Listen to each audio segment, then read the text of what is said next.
बिस्मिल्लाहिर्रहमानिर्रहीम, अस्सलाम वालेकुम। मैं शजीउल्लाह फिरासत, आप देख रहे हैं नेशनल और इंटरनेशनल न्यूज़ पर मुश्तमिल 4TV का खुसूसी खबरनामा दुनिया भर से, यानी खबरें आपकी नज़र से। बाबरी मस्जिद अडवाणी का पीछा कर रही है। सुप्रीम कोर्ट ने अडवाणी के खिलाफ बाबरी मस्जिद शहादत केस में मुकदमा चलाने का हुक्म दिया, जिसके साथ ही सदर जमहूरिया बनने की अडवाणी की उम्मीदों पर पानी फिर गया। इस खबर के तमाम पहलुओं की बात करेंगे। सबसे पहले हेडलाइन।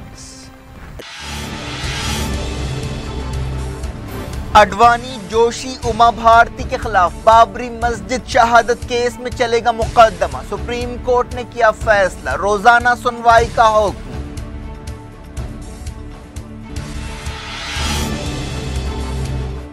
अडवाणी किस्मत से फिर हारे, सुप्रीम कोर्ट के फैसले से सदर जमहूरिया बनने का ख्वाब चकनाचूर।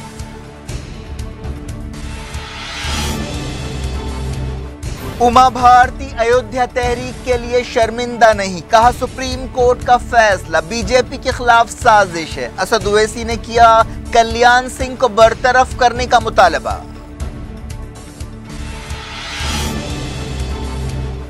ट्रंप के दौर में तलवार खुली रहती है, नायब सदर माइक पेंस ने किया नॉर्थ कोरिया को खबरदार। अमरीकी जहाज पर फौजियों से खताब।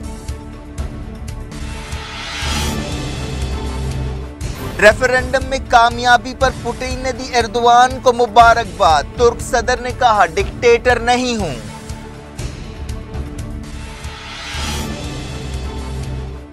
जेम्स मार्टिस रियाद पहुंचे, शाह सलमान और प्रिंस मोहम्मद से मुलाकात। कहा यमन बहरान का सियासी हल निकालना चाहिए।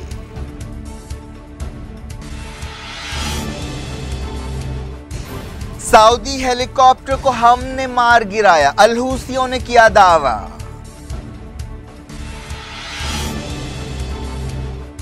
गाजा में फ्यूल खत्म, पावर शटडाउन की वजह से हॉस्पिटल्स में मरीज तड़प रहे हैं।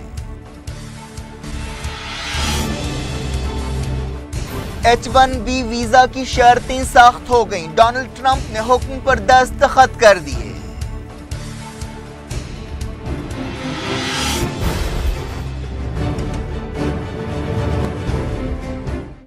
हेडलाइंस आपने देखी, खबरों की तफसील की तरफ आपको लिए चलते हैं। सबसे पहले बात बाबरी मस्जिद की। BJP leaders L K. Advani, Murli Manohar Joshi और उमा भारती को बाबरी मस्जिद गिराए जाने के केस में मुकदमे का सामना करना पड़ेगा। सुप्रीम कोर्ट ने इस सिलसिले में सीबीआई की एक दरखास्त कबूल कर ली है और उनके खिलाफ मुजरिमाना साजिश के इल्जामात बहाल कर दिए हैं। अदालत ने इस मुकदमे को कार सेवकों के खिलाफ इसी सिलसिले में चलने वाले मुकदमे से जोड़ दिया और कहा कि इस मुकदमे की सुनवाई 2 साल में पूरी हो जानी चाहिए। जस्टिस पीसी घोष और जस्टिस आरिफ नरीमन ने कहा कि हमने बाज हिदायतों के साथ इलाहाबाद हाई कोर्ट के हुक्म के खिलाफ सीबीआई की अपील मंजूर कर ली है।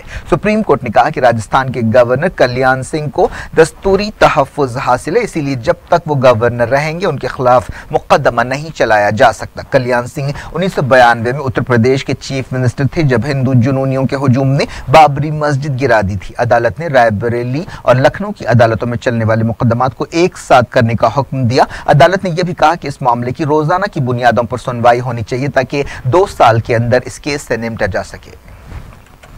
सुप्रीम कोर्ट ने सीबीआई से इस बात को यकीनी बनाने के लिए भी कहा कि सुनवाई की हर तारीख को सरकारी गवाह अदालत में पेश हो और यह मुकदमा आज से 4 हफ्तों के अंदर शुरू हो जाना चाहिए। लेकिन अदालत ने यह बात साफ की कि इस मामले की फिर से नई सुनवाई नहीं होगी। बेंच ने यह हिदायत भी दी कि उसके हुक्म पर उसकी सही रूह और जज्बे के मुताबिक अमल होना चाहिए। बेंच ने फरीकों को यह आज़ादी भी दी कि अगर अदालत की हिदायतों पर अमल नहीं हो रहा है तो वो अदालत से रुजू हो। 6 दिसंबर 1992 को बाबरी मस्जिद को शहीद करने के केस के ताल्लुक से 2 मुकदमात चल रहे थे। पहला मुकदमा नामालूम कार सेवकों से मुताल्लिक था जो लखनऊ की अदालत में चल रहा था, जबकि दूसरे मुकदमे का ताल्लुक बीजेपी और संघ परिवार के लीडर्स के बारे में था जो रायबरेली की अदालत में चल रहा था। FIR 198 रायबरेली में पेंडिंग थी, जिसमें अडवाणी और पॉलिटिकल आदमी 13 लोग अक्यूज हैं, मुरली मनोहर जोशी एक्सेट्रा। उसको ट्रांसफर कर दिया है लखनऊ कोर्ट में और लखनऊ कोर्ट में बोला है कि 4 हफ्ते में इनके खिलाफ 120B के चार्जेस फ्रेम होंगे, जो कि रायबरेली की कोर्ट में नहीं थे, और 2 साल के अंदर ट्रायल कंक्लूड करने का सुप्रीम कोर्ट ने आदेश दिया है। कल्याण सिंह अभी राजस्थान के गवर्नर ने, सुप्रीम कोर्ट ने सीधे कहा है कि उनको इम्यूनिटी है आर्टिकल 361 में, तो जब तक वो गवर्नर रहेंगे उनके खिलाफ ट्रायल नहीं चलेगा। जैसे वो गवर्नर की पोस्ट उनकी खत्म हो जाएगी, उनके खिलाफ एडिशनल चार्ज फ्रेम करके उनके खिलाफ भी प्रोसीडिंग चलेगी। विनय कटियार, साध्वी रितंबरा, सतीश प्रधान भी उन लीडर्स में शामिल है जिन्हें साजिश के मुकदमे का सामना करना पड़ेगा। सुप्रीम कोर्ट की बेंच ने यह भी कहा कि जब तक सेशन जज मुतमईन ना हो, अदालत की कार्रवाई मुलतवी नहीं होनी चाहिए और रोजाना सुनवाई होनी चाहिए। 90 के दहे के शुरू में बीजेपी और संघ परिवार की दूसरी तंजीमों ने राम मंदिर की तहरीक जोरों शोर से शुरू की थी और पूरे मुल्क से हिंदू जुनूनियों को वरगला कर अयोध्या में जमा किया गया था और 6 दिसंबर 1992 के उस काले इतवार को मुगल दौर में बनाई गई तारीखी बाबरी मस्जिद को शहीद कर दिया गया था। हालांकि उस वक्त की बीजेपी हुकूमत ने मरकज को यकीन दिलाया था कि बाबरी मस्जिद की किसी भी कीमत पर हिफाजत की जाएगी, लेकिन इस वादे और हिंदुस्तान के सेक्युलरिज्म का पासो लिहाज किए बगैर बाबरी मस्जिद को ढाने का मौका दिया गया था। सुप्रीम कोर्ट का यह फैसला कि अडवाणी के खिलाफ साजिश के इल्जामात के तहत मुकदमा चलाया जाए सीनियर बीजेपी लीडर के करियर पर असरअंदाज हो सकता है। ऐसे अंदाजे लगाए जा रहे थे कि अडवाणी को मुल्क का अगला सदर जमहूरिया बनाया जा सकता है। इस फैसले से यह राय कायम की जा रही है कि जिस मस्जिद ने अडवाणी की सियासी जिंदगी बनाई थी वही मस्जिद उनका सियासी करियर खत्म कर देगी। इस हवाले से अडवाणी काफी बदकिस्मत वाक़ हो रहे हैं क्योंकि इससे पहले भी वो एक से ज्यादा मरतबा वजीर आजम बनते बनते रह गए। बीजेपी लीडर्स उमा भारती, विनय कटियार, साध्वी रितंबरा वगैरह ने बाबरी मस्जिद केस को दोबारा खोलने के फैसले को नजरअंदाज कर दिया है और कहा है कि यह बीजेपी के खिलाफ एक साजिश है। मरकजी वजीर उमा भारती ने कहा कि इस साजिश के लिए कांग्रेस जिम्मेदार है। उन्होंने इस्तीफे के मुतालबे को मुस्तरद कर दिया। उमा भारती ने यह भी कहा कि वो राम मंदिर के लिए कुर्बानी दे सकती हैं और अयोध्या तहरीक के लिए उन्हें कोई शर्मिंदगी नहीं है। लेकिन मैं इस मामले में बिल्कुल स्पष्ट हूँ। मुझे राम मंदिर के आंदोलन में भागीदारी के लिए हमेशा गर्व रहा है। मैंने तिरंगे के लिए मुख्यमंत्री की कुर्सी छोड़ दी थी। मेरे लिए राम मंदिर का निर्माण, भव्य मंदिर का निर्माण हो, उसके लिए मुझे जो करना पड़ेगा वो मैं अवश्य करूंगी। इसलिए पहली बात तो मैं यही कहना चाहती हूं कि साजिश का सवाल ही नहीं है। यहाँ तो सब खुल्लम खुल्ला था। मन में, वचन में, कर्म में एक ही बात थी, साजिश करने की जरूरत ही नहीं थी कि भव्य राम मंदिर का निर्माण होना चाहिए। और उसी की बदौलत आज भारतीय जनता पार्टी यहाँ बैठी हुई है। हम 2 से आज सरकार बनाने तक की जो पोजीशन में आए उसमें राम मंदिर आंदोलन की बहुत बड़ी भूमिका रही। इसके अलावा जो ये बातें हैं कि 2 साल में हो, मैं तो कहती हूँ कभी भी हो, मुझे फांसी हो जाए, मुझे जेल हो जाए, अयोध्या के लिए, गंगा के लिए, तिरंगा के लिए मैं कोई भी सजा भुगतने के लिए तैयार हूँ। ना मैंने कभी खेद व्यक्त किया है, ना मैंने कभी माफी मांगी है। मैंने हर बात को बिल्कुल स्पष्ट कहा है। बाकी वकील हैं, कोर्ट में लड़ेंगे, हमारे जो वकील होंगे वो अपनी बात कहेंगे। मैंने अपनी बात स्पष्ट कर दी। अब आप लोग जो सवाल करना चाहें वो कर सकते हैं। हैदराबाद के रुकन पार्लियामेंट असदुद्दीन ओवैसी ने कहा कि यह फैसला काफी देर से सुनाया गया है। मीडिया से बातचीत करते हुए एमआईएम सदर ने कहा कि अगर सुप्रीम कोर्ट कार सेवकों को इजाजत नहीं देती तो बाबरी मस्जिद शहीद नहीं होती। उन्होंने मुतालबा किया कि कल्याण सिंह को फौरी ओहदे से हटा देना चाहिए जो फिलहाल राजस्थान के गवर्नर हैं। बड़ी अफसोसनाक बात है कि 24-25 साल के बाद सुप्रीम कोर्ट को यह तय करना पड़ा कि जोशी, उमा भारती और कल्याण सिंह भी कॉन्स्पिरेसी के में जिम्मेदार हैं। देखिए, सवाल ये पैदा होता है कि अगर सुप्रीम कोर्ट, ये मेरी राय है, अगर कार सेवा की इजाज़त नहीं देता तो शायद बाबरी मस्जिद शहीद नहीं होती।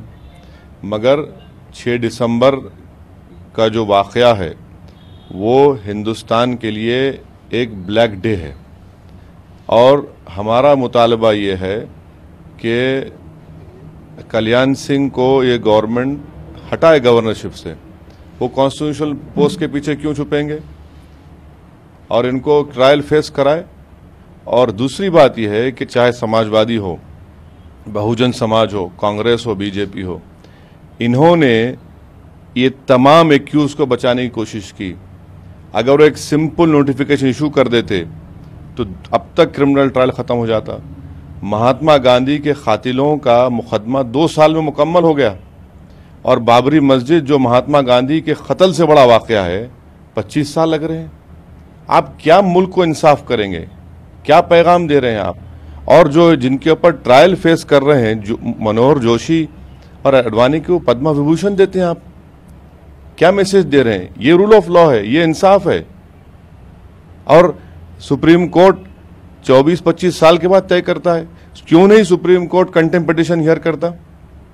Contempt petition supreme court hear करे और वो भी तो कंटेम्प्ट पिटीशन पेंडिंग है। कल्याण सिंह को सजा 1 दिन की हुई, डेमोलिशन की सजा नहीं हुई।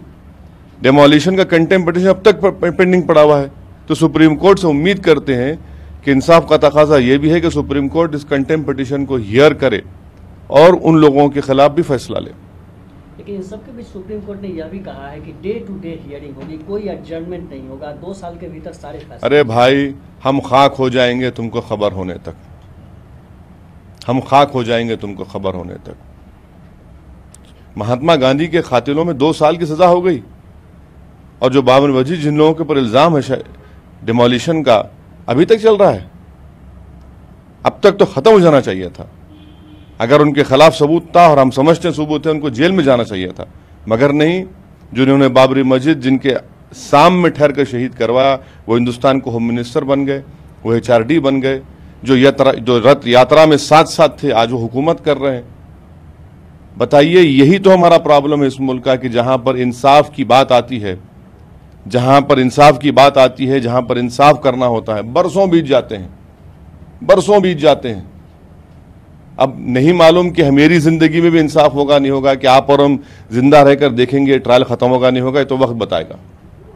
गैर बीजेपी लीडर्स ने सुप्रीम कोर्ट के फैसले पर खुशी का इजहार किया है। आरजेडी लीडर लालू प्रसाद यादव ने कहा कि बीजेपी और आरएसएस ऐसी खतरनाक तंजीमें हैं जो अडवाणी को सदर जमहूरिया के ओहदे पर पहुंचने से रोकने के लिए भी ये काम करा सकती हैं। कांग्रेस के कपिल सिब्बल ने कहा कि 25 साल बाद अदालत ने सही फैसला किया।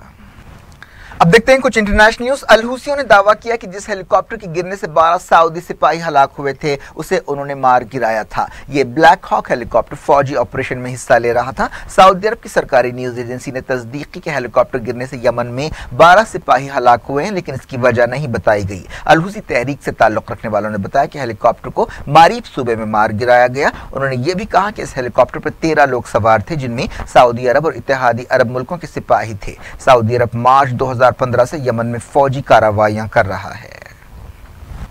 सीरिया में घेराबंदी का शिकार अलग अलग इलाकों से आबादियों का तबादला फिर से शुरू हो गया है। हाल ही में शिया आबादी वाले देहातों फुआ और कफरिया से बचाए गए लोगों के काफिले पर बदतरीन खुदकुश हमले में 126 लोग हलाक हुए थे, जिनमें कई औरतें और बच्चे थे, जिसके बाद ये काम रोक दिया गया था। मरने वालों में 60 से ज्यादा बच्चे थे। खबरों में कहा गया कि 3000 लोगों के साथ 45 बसें बागियों की घेराबंदी के शिकार इलाके फुआ और कफरिया से रवाना हुई और हुकूमत के कंट्रोल वाले इलाकों की तरफ चल पड़ी। दूसरी तरफ फौज की घेराबंदी वाले जबरदानी इलाके से 11 बसों का एक काफिला भी रवाना हुआ।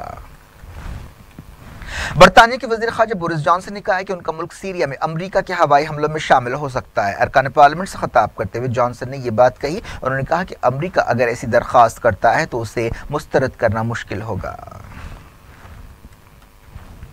रशिया के वजीर खारजा सर्जी लावरोव ने सीरिया में केमिकल हमले की तहकीकात की गैर जानिबदारी पर सवाल उठाए। केमिकल हमलों की रोकथाम से मुताल्लिक आलमी इदारे OPCW ने इस हमले के सिलसिले में सीरिया की हुकूमत पर उंगलियां उठाई हैं, लेकिन हुकूमत ने इस रिपोर्ट को मुस्तरद कर दिया है। रशिया के वजीर खारजा ने कहा कि जिन ग्रुप्स ने तहकीकात की उनमें बरतानिया के ही लोग शामिल हैं। ईरान, रशिया और सीरिया ने मुतालबा किया है कि गैर जानिबदार तहकीकात कराई जाए और इस तहकीकात में गैर जानिबदार मुल्कों के नुमाइंदों को शामिल किया जाना चाहिए।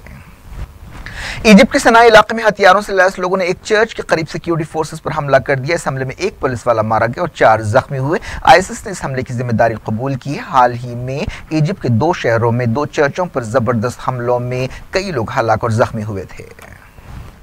गजा के हमास अहदेदारों ने कहा कि फ्यूल खत्म होने के बाद बिजली के संगीन बहरान ने हॉस्पिटल्स में मरीजों का इलाज मुश्किल बना दिया है। वजारत सेहत के तर्जुमान ने कहा कि लंबे वक्फे तक पावर शटडाउन की वजह से मरीजों को मेडिकल सहूलतें नहीं पहुंचाई जा सक रही हैं और उनकी बीमारियों के टेस्ट नहीं हो पा रहे हैं। गजा में एक प्रेस कॉन्फ्रेंस से खिताब करते हुए वजारत सेहत के तर्जुमान अशरफ अल कदरा ने कहा कि हॉस्पिटल्स को बिजली देने वाला पावर जनरेटर फ्यूल खत्म होने की वजह से बंद हो गया है, जिसकी वजह से हॉस्पिटल्स में मरीज बिल बिला रहे हैं। कतर और तुर्की की तरफ से दिया गया फ्यूल खत्म होने के बाद इतवार को गजा का अकेला पावर जनरेटर बंद हो गया है। गजा पिछले 10 साल से इसराइल की जालिमाना नाकाबंदी का शिकार है और महज़ब दुनिया इस नाकाबंदी को खत्म करने के लिए कोई कोशिश नहीं कर रही है।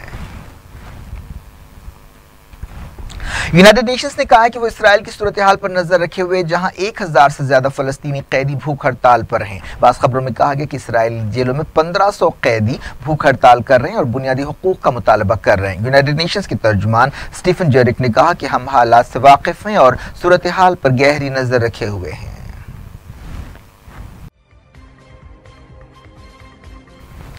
दुनिया भर से वक्त हो गया छोटे से ब्रेक का। ब्रेक के बाद और खबरों के साथ साथ देखेंगे हिमाचल प्रदेश में बस खाई में गिरने से 44 लोग हलाक हो गए और मोदी हुकूमत ने किया लाल बत्ती कल्चर खत्म करने का फैसला।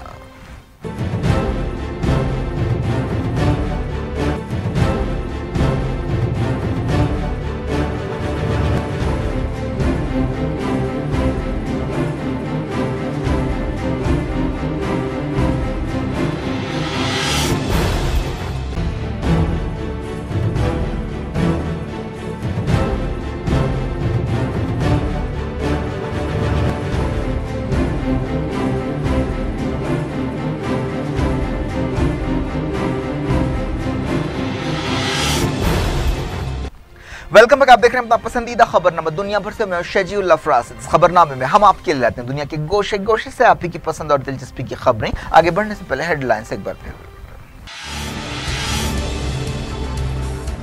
अडवाणी, जोशी, उमा भारती के खिलाफ बाबरी मस्जिद शहादत केस में चलेगा मुकदमा। सुप्रीम कोर्ट ने किया फैसला, रोजाना सुनवाई का हुक्म।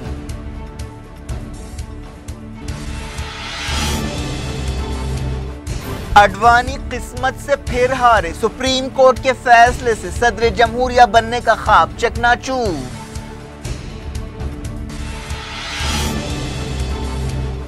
उमा भारती अयोध्या तहरीक के लिए शर्मिंदा नहीं, कहा सुप्रीम कोर्ट का फैसला बीजेपी के खिलाफ साजिश है। असद ओवैसी ने किया कल्याण सिंह को बरतरफ करने का मुतालबा।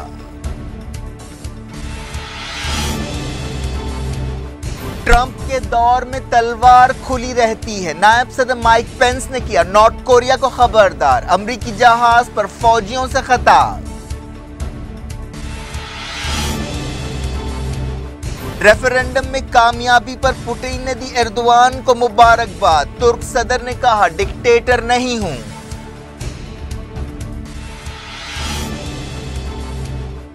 जेम्स मार्टिस रियाद पहुंचे, शाह सलमान और प्रिंस मोहम्मद से मुलाकात। कहा यमन बहरान का सियासी हल निकालना चाहिए।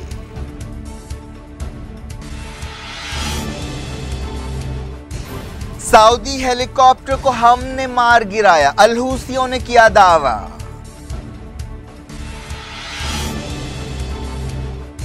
गाजा में फ्यूल खत्म, पावर शटडाउन की वजह से हॉस्पिटल्स में मरीज तड़प रहे हैं। H-1B वीजा की शर्तें सख्त हो गईं, डोनाल्ड ट्रंप ने हुक्म पर दस्तखत कर दिए।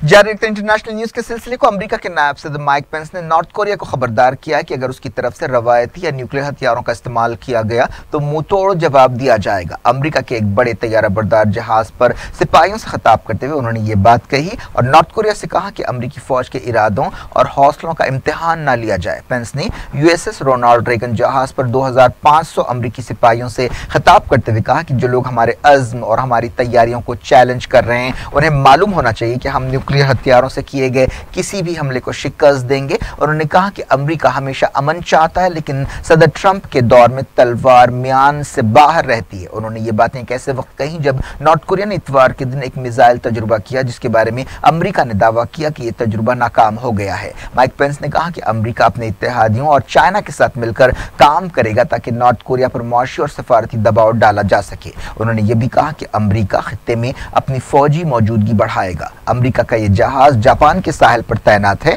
माइक पेंस मंगल को साउथ कोरिया से टोक्यो पहुंचे। वो इन दिनों रशिया के 10 दिन के दौरे पर हैं। उन्होंने जापान के वज़ीर-ए-आज़म शिंजो एबे और दूसरे ओहदेदारों से मुलाकात की और सूरत हाल का जायजा लिया। नॉर्थ कोरिया ने अमेरिका को धमकी दी है कि अगर कोई छेड़खानी की गई तो मुकम्मल जंग होगी। यह भी कहा गया कि नॉर्थ कोरिया मुस्तकिल बुनियादों पर तजुर्बे करता रहेगा। माइक पेंस के इस दौरे का मकसद साउथ कोरिया और दूसरे इत्तेहादी मुल्कों को ये यकीन दिलाना है कि अमेरिका उनके साथ खड़ा रहेगा। अमेरिका के फौजी ओहदेदारों के हवाले से कहा गया कि कोरिया के इलाके में जो जहाज ताकत के मुजाहरे के लिए भेजा जा रहा था वो अब नॉर्थ कोरिया की तरफ नहीं बल्कि नॉर्थ कोरिया की मुखालिफ समत बढ़ रहा है। पिछले हफ्ते सदर डोनाल्ड ट्रंप ने कहा था कि कोरिया के इलाके में एक बड़े जहाज को तैनात किया जाएगा। पेंटागन मई के महीने में 2 अहम तजुर्बे करेगा जिनमें नॉर्थ कोरिया की मिसाइल्स को मार गिराए जाने की मशक की जाएगी। पेंटागन के ओहदेदारों ने यह बात बताई। तुर्की के सदर रजब तैयब एर्दोगान ने कहा है कि रेफरेंडम के जरिए मजीद इख्तियारात हासिल करने का यह मतलब नहीं है कि वो डिक्टेटर बन गए हैं। अमेरिका के एक टीवी चैनल को इंटरव्यू देते हुए उन्होंने कहा कि वो एक फानी इंसान है, कभी भी दुनिया से जा सकते हैं। नया सिस्टम तुर्की के जमहूरी दौर की तब्दीलियों के लिए है। उन्होंने कहा कि हमारे बैलेट बॉक्सेस के जरिए अवाम ने यह फैसला दिया है। उन्होंने कहा कि फुटबॉल में आप कितने ही गोल से जीते, नतीजा तो जीत ही होता है, इसीलिए आप कितने वोटों से जीते ये अहम नहीं है, बल्कि जीत अहम है। तुर्की के सदर ने कहा कि यूरोपीय यूनियन से अच्छे ताल्लुकात का दारोमदार यूरोपीय मुल्कों की तरफ से किए गए वादे पूरे करने पर है। उन्होंने कहा कि अमेरिका के सदर डोनाल्ड ट्रंप अच्छे कदम उठा रहे हैं। अमेरिका और तुर्की मिलकर अहम मसाइल हल कर सकते हैं। रशिया के सदर व्लादिमीर पुतिन ने तैयब एर्दोगान को रेफरेंडम में कामयाबी पर मुबारकबाद दी है। क्रेमलिन की तरफ से जारी एक बयान में यह बात कही गई। दोनों मुल्कों ने इस मौके पर ताल्लुकात को मामूल पर लाने की अहमियत से इत्तेफाक किया। 2015 में सीरिया सरहद के करीब रशिया के हवाई जहाज को तुर्की की तरफ से मार गिराए जाने के बाद दोनों मुल्कों में तनाव पैदा हो गया था। ईरान के सुप्रीम लीडर सैयद अली खामनाई ने वार्निंग दी है कि अगले महीने होने वाले सदारती इलेक्शन को मुतासर करने की कोशिश की जा सकती है। उन्होंने ईरानियों से कहा कि वो बड़ी तादाद में वोटिंग में हिस्सा लेते हुए दुश्मनों को मायूस करें। खामनाई फौजी कमांडर्स और स्टाफ मेंबर्स की एक मीटिंग से खिताब कर रहे थे। सुप्रीम लीडर ने कहा कि दुश्मन इलेक्शन को सबूताज करने की कोशिश कर सकते हैं। इस खराब माहौल में ईरानी कौम को आगे बढ़ना चाहिए और बेदार रहना चाहिए ताकि इलेक्शन सेहतमंद, महफूज, पुरजोश और हरकियाती माहौल में हो। डोनाल्ड ट्रंप हुकूमत ने अमेरिकी कांग्रेस से कहा है कि ईरान 2015 के न्यूक्लियर समझौते के तहत वादे पूरे कर रहा है और हुकूमत इस बात का जायजा ले रही है कि क्या पाबंदियों को हटाने से अमेरिका के मफादात पूरे हो सकते हैं। हाउस के स्पीकर पॉल रियान के नाम एक खत में secretary of state Rex Tillerson ने यह बात कही। अमेरिका के वजीर दिफा जेम्स माटिस मिडिल ईस्ट और अफ्रीका के दौरे के सिलसिले में सऊदी अरब पहुंच गए हैं। उन्होंने सऊदी अरब के शाह सलमान और वजीर दिफा मोहम्मद बिन सलमान से मुलाकात की। इस मौके पर जेम्स माटिस ने कहा कि यमन बहरान को सियासी तौर पर हल करना जरूरी है। यूनाइटेड नेशंस की निगरानी में इसके लिए बातचीत होनी चाहिए। यमन में जंगबंदी के लिए अब तक 7 समझौते नाकाम हो चुके हैं। इस दौरे के दौरान जेम्स माटिस इजिप्ट, इसराइल, कतर और जिबूटी जाएंगे। जॉर्डन के शाह अब्दुल्ला ने फौजी मशकों में हिस्सा लेते हुए सबको हैरान कर दिया। शाही महल के फेसबुक अकाउंट पर एक फुटेज जारी किया गया जिसमें शाह अब्दुल्ला को कमांडोज के लिबास में दूसरे फौजियों के साथ एक टैंक से निकलकर फर्जी दुश्मनों के ठिकानों पर हमला करते हुए मुकाबला करते हुए देखा जा सकता है। इससे पहले भी शाह अब्दुल्ला 2014 में ऐसी मशकों में हिस्सा ले चुके हैं। अमेरिका के सदर डोनाल्ड ट्रंप ने H-1B वीजा की शर्तों को सख्त करने के लिए एक हुक्म पर दस्तखत कर दिए। इस फैसले से हिंदुस्तान की IT कंपनीज और इंडियन प्रोफेशनल्स बहुत मुतासर होंगे। ट्रंप ने विस्कॉन्सिन में इस ऑर्डर पर दस्तखत करते हुए पुरजोश हामियों से खिताब किया और कहा कि फिलहाल बड़े पैमाने पर इमिग्रेशन सिस्टम में गलतियों की वजह से अमरीकी वर्कर्स को नुकसान पहुंच रहा है। यह सिलसिला रुकना चाहिए। डोनाल्ड ट्रंप ने अमरीकियों को नौकरियां देने की पॉलिसी अपनाई है और इस मामले को वो काफी अहमियत दे रहे हैं। बरतानिया की वज़ीर-ए-आज़म थेरेसा मे ने कहा कि मुल्क में वक्त से पहले इलेक्शन से हुकूमत को ब्रेक्जिट पर कामयाबी से अमल करने में मदद मिलेगी। 8 जून को इलेक्शंस कराने के अपने फैसले का बचाव करते हुए वज़ीर-ए-आज़म ने कहा कि उन्होंने हालिया हफ्तों में इस मसले पर अपना जहन बदला है। बरतानिया की पार्लियामेंट में जल्द इलेक्शंस की वज़ीर-ए-आज़म की तजवीज़ पर बहस हो रही है। ज्यादातर अरकान पार्लियामेंट ने वज़ीर-ए-आज़म के इस मंसूबे की तायीद की है। थेरेसा मे ने मंगल के दिन ये ऐलान करते हुए सबको हैरान कर दिया। पार्लियामेंट में बाज़ अरकान ने इस मंसूबे की मुखालफत भी की। जर्मी कार्बाइन ने कहा कि अवाम थेरेसा मे पर भरोसा नहीं करते। जल्द इलेक्शंस के मसले पर उनकी वज़ीर-ए-आज़म के साथ तकरार भी हुई। पाकिस्तान की नेशनल असेंबली में कुरान की लाजमी तालीम का बिल मंजूर किया गया। इस फैसले का यह मतलब है कि तमाम तालीमी इदारों में मुसलमान बच्चों को कुरान सिखाया जाएगा। वज़ीर तालीम मोहम्मद बलीगुर रहमान ने यह करारदाद पेश की। हिंदुस्तान में वीआईपी कल्चर को खत्म करने की तरफ एक अहम कदम उठाते हुए नरेंद्र मोदी हुकूमत ने मरकजी और रियासती वजीरों और दूसरी अहम शख्सियतों की गाड़ियों पर लाल बत्ती के इस्तेमाल को खत्म करने का फैसला किया है। वजीर आजम ने कैबिनेट मीटिंग में लाल बत्ती कल्चर पर पाबंदी लगा दी। इस फैसले पर मई की पहली तारीख से अमल होगा। बताया गया कि सिर्फ 5 जुमरे ऐसे होंगे जिनमें लाल बत्ती की इजाजत होगी। इनमें सदर जमहूरिया, नायब सदर, वजीर आजम, चीफ जस्टिस ऑफ इंडिया और लोकसभा स्पीकर शामिल है। हिमाचल प्रदेश में एक बस खाई में गिर पड़ी जिससे कम से कम 44 लोग हलाक हो गए। इस बस पर 56 मुसाफिर सवार थे। यह हादसा हिमाचल प्रदेश के दारुल शिमला से तकरीबन 115 किलोमीटर दूर पेश आया। शिमला के डिस्ट्रिक्ट कमिश्नर रोहन चंद ठाकुर ने बताया कि शुरुआती तहकीकात से पता चला है कि यह प्राइवेट बस खाई में गिर पड़ी जिससे 40 से ज्यादा लोग हलाक हुए। पुलिस फौरी मकाम पर पहुंच गई और इमदादी सरगर्मियां शुरू कर दी गई। फौरी तौर पर यह पता नहीं चल सका कि हादसे की वजह क्या है। सीबीआई ने कहा है कि बरतानिया की अदालत की तरफ से विजय माल्या को दी गई जमानत एक तरीक़ेकार का हिस्सा है और हमारा केस मजबूत है। सीबीआई ओहदेदारों के हवाले से कहा गया कि बरतानिया हवालगी के अमल पर हमारे नुक्ता नज़र से मुतमईन है। विजय माल्या हिंदुस्तान के मुख्तलिफ बैंकों को 9,000 करोड़ रुपए से ज्यादा की रकम बाकी है। उन्होंने अपनी गिरफ्तारी के चंद घंटों बाद ही बरतानिया की अदालत से जमानत हासिल कर ली। वो पिछले साल मुल्क से फरार हो गए थे। हिंदुस्तान की हुकूमत उन्हें वापस लाने की कोशिश कर रही है। एक मशहूर फुटबॉलर एरोम हर्नांडिस मैसाचुसेट्स में अपनी जेल के सेल में मुर्दा पाए गए। बताया गया कि उन्होंने खुदकुशी कर ली। हॉस्पिटल ले जाने पर साबिक NFL खिलाड़ी को मुर्दा करार दिया गया। वो एक शख्स के कत्ल पर उम्र कैद की सजा काट रहे थे। क्या कुछ हो रहा है आपकी दुनिया में, आखिर में हेडलाइंस दुनिया भर से एक बार फिर देखते हैं। अडवाणी, जोशी, उमा भारती के खिलाफ बाबरी मस्जिद शहादत केस में चलेगा मुकदमा। सुप्रीम कोर्ट ने किया फैसला, रोजाना सुनवाई का हुक्म।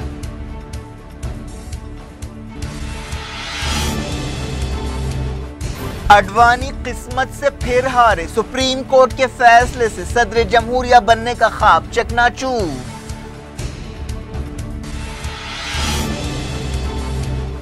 उमा भारती अयोध्या तहरीक के लिए शर्मिंदा नहीं, कहा सुप्रीम कोर्ट का फैसला बीजेपी के खिलाफ साजिश है। असद ओवैसी ने किया कल्याण सिंह को बरतरफ करने का मुतालबा।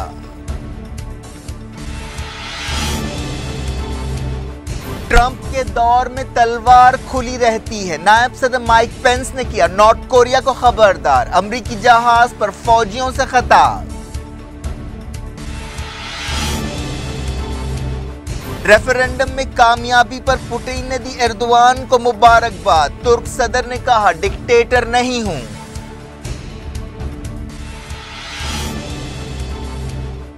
जेम्स मार्टिस रियाद पहुंचे, शाह सलमान और प्रिंस मोहम्मद से मुलाकात। कहा यमन बहरान का सियासी हल निकालना चाहिए।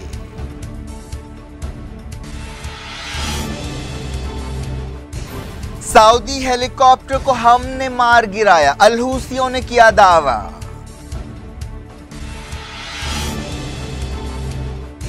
गाजा में फ्यूल खत्म, पावर शटडाउन की वजह से हॉस्पिटल्स में मरीज तड़प रहे हैं। H-1B वीजा की शर्तें सख्त हो गईं, डोनाल्ड ट्रंप ने हुक्म पर दस्तखत कर दिए।